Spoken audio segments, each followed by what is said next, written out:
Hello, hello, good morning, good morning. Tayo po ngayon ay magluluto ng, dahil dadaling ko ito pa uwing Cavite, ay aking piprituhin. Bigay ng aking pamangkin. Ayan, napakasarap niya, oh. May aligi siya, oh. Ayan. Dito tayo sa sala kasi madilim sa kusina. Brown out kasi ngayon dito sa ate ko. Ay, hindi pala brown out. Walang kuryente. Dahil bumagyo. Lilinisin natin to. Lilinisin ko pala. Yan. Bago ididip sa itlog. Tsaka sa harina. Tsaka ipiprito. Huli ito ng asawa ng pamangkin ko. Binigay niya lang. Yan. Didip yan sa itlog. Tapos, ipiprito. Kasi, pag biniyahe ito ng ganito lang, papanghi. Pag mapanghi na, hindi na pwedeng kainin. Hindi na siya pwedeng kainin. Kasi, ano na yan? Makakasira na ng tiyan. Kita nyo naman yan, aligi, oh. Oh. Asap, pakasarap. Ito yung pampabata, eh. Pampabata, yan. Sabi nila pampabata daw kasi pag kumain ka niyan, maatake. Maaatake. Eh, di ba bata, mabubulol. Ayan, oh, ang ganda ng aligi. Sungkit-sungkitin natin. Ang aligi, oh, di ba? Yummy, yummy. Yummy, yummy. Maingay yung mga bao. Kasi ang pamangking ko nagtitigkal. Ano ba yung tigkal? Yung nag-aalis ng bao sa kopra. Yan. Ito lalaki. Yung kanina babae. Niluto ko na to sa suka. Tsaka sa bawang, luya, mantika. Eh, hindi ako nagtitiwala kasi kailangan mo pa tong yeluhan. Pag biniyahe, kailangan palagyan ng yelo. Alauna pa naman mamaya dadaan ang bus. Sakto maluluto na to. At mapapalamig. Bago ilagay dyan sa Tupperware. Yan. Ang daming mga aligi, oh. Ito mga na to, tunaw na taba, isasama ko sa binating itlog.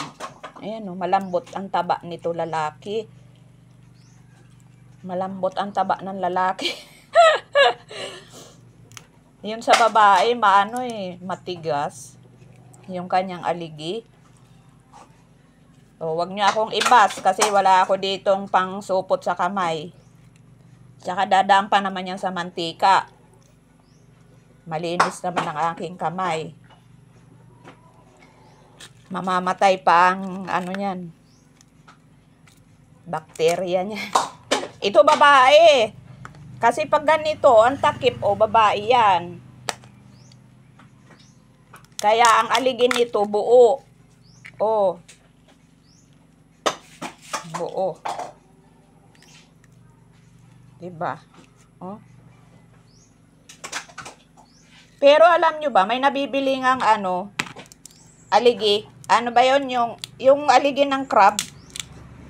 Pinasasawag ata nila sa mga gulay, kaya sila bumibili. Ito ata ang hasang ng alimasag, oh. Hindi man yan kinakain. Hasang. Kung sa isda, may hasang sila ito. Inaalis yan, eh. Delikado kasi ang alimasag. Pag mapanghin na yan, di na pwedeng kainin. Tingnan nyo naman ang aligi, oh. Diba? Ang sarap. Ito, mga ano to, mga dami sanang magiging ano nito. Magiging alimasag sana to, mga itlog. Kaso, nahuli na sila. Ayan, oh. Nahuli na, kaya hindi na siya pwedeng maging anak. Nabugok na. Ito hindi masyadong mataba. Bata pa kasi. Baka kaya ito hindi masyadong mataba kasi buntis. Diba? Buntis siya. Mayroon siyang aligi. Kaya hindi siya masyadong mataba. Pero hindi siya payat, ha. Meron siyang tabang durog, oh. Yan. Huwag niyo akong ibabas, ha. Kasi wala ditong pansupot sa kamay. Tsaka kung may supot man sa kamay, mabubutas din yan. Kasi matalas baga. Matalas ang alimasag. O, ito, ang laki, oh. Oh. Pinili yan ng pamangking ko talaga. Sa huli ng mister niya, hindi binenta. Para lang sa akin. Oy! Taba. Para lang sa akin. Pinili ang magandang klase. Nung ano pa kami dito, linggo pa ako dumating. Anong araw na ngayon? Miyerkules. Miyerkules. Bukas, ay mamaya, biyahe na kami pabalik. Maynila. Kasi yung inaanak ko, na naglibre sa akin, may ticket na sila papunta sa Boracay. Pero hindi ako kasama sa Boracay. Sa Baguio lang ako isinama, tsaka dito sa Bicol. Kasi karating na rin naman ako sa Boracay nung nilibre niya ako. 2 years na sa Abril, mula nung sinama niya ako. Inaanak kong galing Australia. Masipag siya magtrabaho sa Australia. Ay, dumighay na ako. Kasi, para pag uwi niya dito, nalilibre niya yung mga barkada, mga kamag-anak. Nagparasawong-sawong man ang pamangking ko. Sobrang masipag yung pamangking kong binata. Nagbibili ng niyog. Tapos, kukuprahin niya.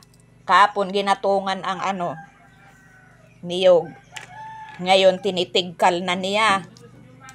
Sabi niya dumaan, "Hello guys! Welcome to my vlog." Ayan. Ayan, oh, napuknit na yung laman, oh. May laman pa to, oh. Ngangatain ko.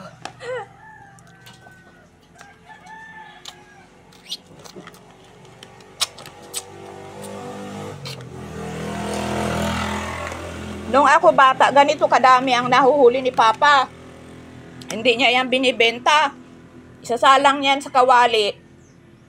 Walang tubig. Asin lang. Tapos, pag natuyo yung tubig na yun, luto na yun alimasag. Kasi pangit sa ganito ang overcook. Ayan, payat siya. Payat.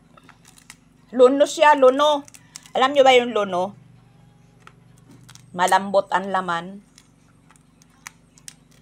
Ewan ko anong tawag sa Tagalog niyan, luno. O, ayan, oh, malambot. Pero may laman naman siya, oh. Oh. Madali siyang himayin. Pag luno. Madali himayin. Tapos, ididip ko siya sa itlog tsaka sa harina. Tapos, piprituhin. Ito, mga malambot na aligi, sasama ko sa itlog. Ayan, oh. Para sumarap lalo. Pera pa high blood. Tapos yung itlog ko, ilagyan kong bawang.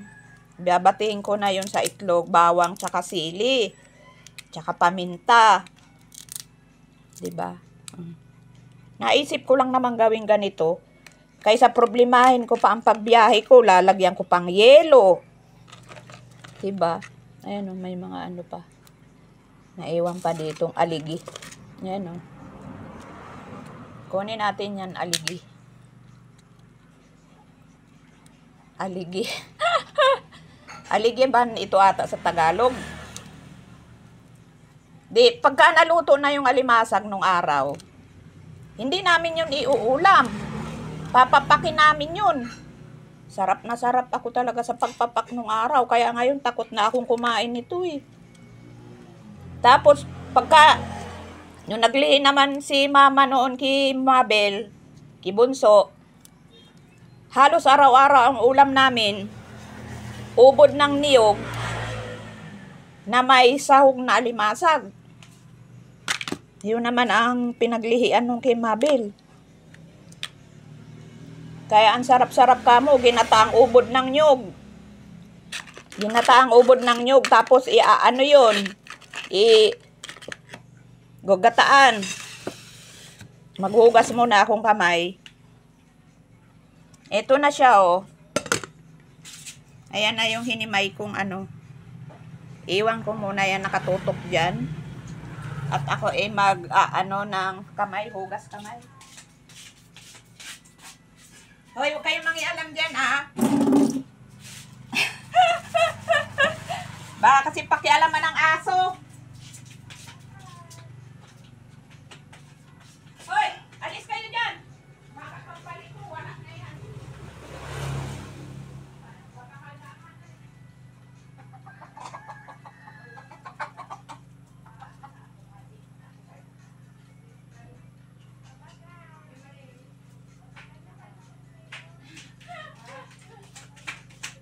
Ay, ang babait naman ng mga aso, tsaka pusa.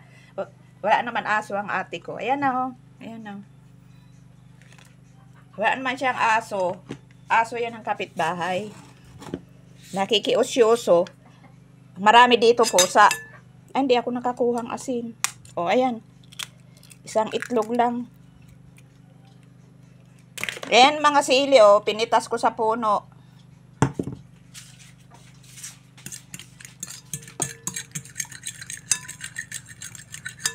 Kukuha akong asin. Ayan yung aso eh. Oh.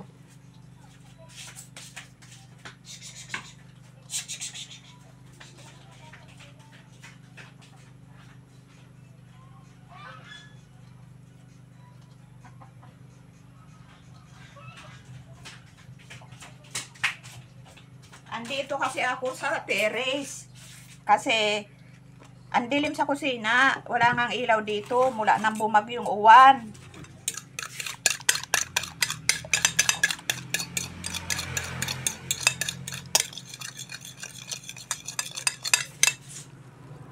Tapos ang cellphone ko pa, malapit na yan mag-retire. Malapit na siya mag-retire. Kaya madilim na ang video niyan. Pasensya na kayo sa aking video. Pag tayo yumaman. Yan. Pag ako lang yumaman, ha. Ididip ko yan dyan. Yan, yan, yan, yan, yan, yan.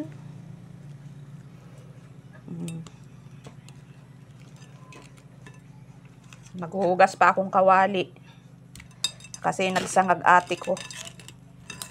Doon natin yan, ano. Pagkadip sa itlog, ididip ko yan dito sa harina. Yan. Tapos piprito ko. Ganyan. Ang haba na nga ng video ko eh. Yan.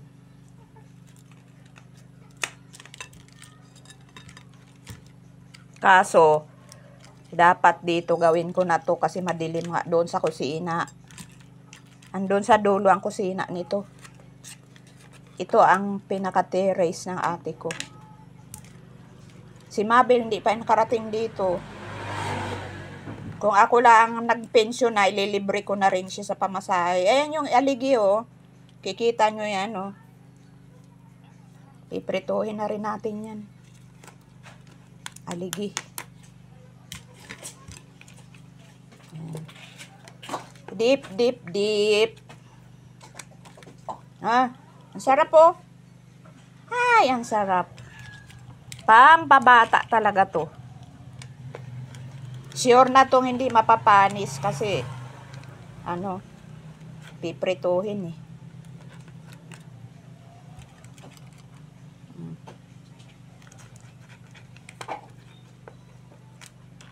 Piprituhin ba?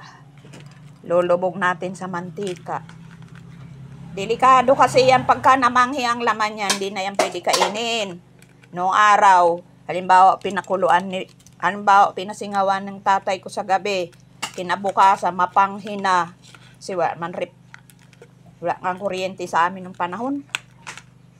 Hindi niya na hindi pakain sa amin kasi delikado na masira ang tiyan. Ayan na, magpiprito na ako ha. Hindi ko pa nga nadiplat sa itlog.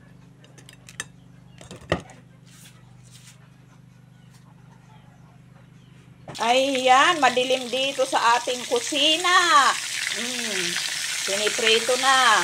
Ayan, ginamitan natin flashlight para maliwanag ang prito. Makita nyo kung gaano kaganda ang aking niluluto. Ayan, yan. Balik ta rin na natin. Ayan. Ang dilim, no? Pasensya na kayo. At walang kuryente dito sa Bicol. Walang kuryente.